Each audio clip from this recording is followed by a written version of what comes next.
There I was, as happy as a lark with my brand new 1985 Honda Accord.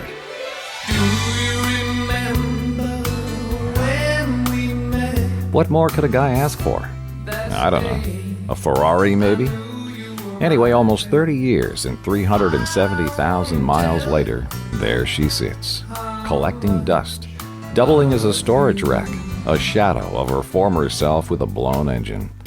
I know what you're thinking. Why doesn't he just get rid of the damn thing?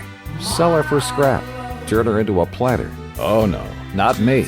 I didn't drive her the equivalent of 15 times around the planet just to see her recycled into so many soda cans. No, I'll get her running again, I would tell myself. So began my journey into automotive resuscitation, turning my garage into a vehicle OR and looking forward to the day I would hear her 4 cylinders clamoring away just like old times. First, I needed to find a replacement engine. Oh, did I mention this was going to be done on the tightest budget possible? I never even considered a new or rebuilt engine. No, my only option was a used engine with hopefully low mileage. How hard could that be, I thought? Well, pretty damn hard as it turned out. First off, you're talking about a car that is, for all practical purposes, obsolete. No airbags, no GPS, no anti-lock brakes, no OnStar, not even power windows. It was, however, named one of the safest vehicles to drive in 1985, as well as the #1 stolen vehicle. I often thought if it had been stolen, I wouldn't be putting myself through this. So off to the salvage yards I went. And guess what?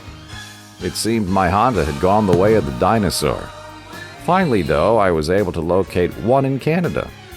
Apparently, Canada is where all Hondas go to die. In any event, for a small fee, which was twice the cost of the engine, I had it delivered right to my door. It arrived on a wooden pallet wrapped in plastic.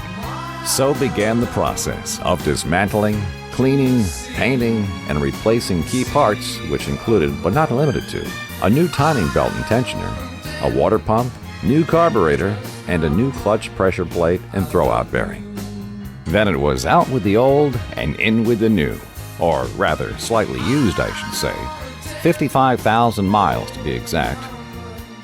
After reconnecting what seemed like close to 78 vacuum lines, I was ready for the telling moment, caught here on video in all its glory. Now you have to remember that engines that have sat around for 25 years don't like to be suddenly jostled and demanded to perform like they just rolled off the assembly line. Instead, they have to be awakened slowly, like a bear coming out of hibernation. After realizing it wasn't going to spring to life like a baby giraffe, I decided to check some things like the compression. After spraying some oil in each cylinder and letting it sit overnight, I checked the compression again with dismal results. The number 1 and 3 cylinders were at 0, and the other two about 130 psi. I decided to try to start it, and to my delight, it chugged to life on those 2 cylinders. Now, not wanting to cause any damage, I shut it down and added more oil in the cylinders and again let it sit for a while. I also adjusted the timing and was able to get it to run a little bit better each time.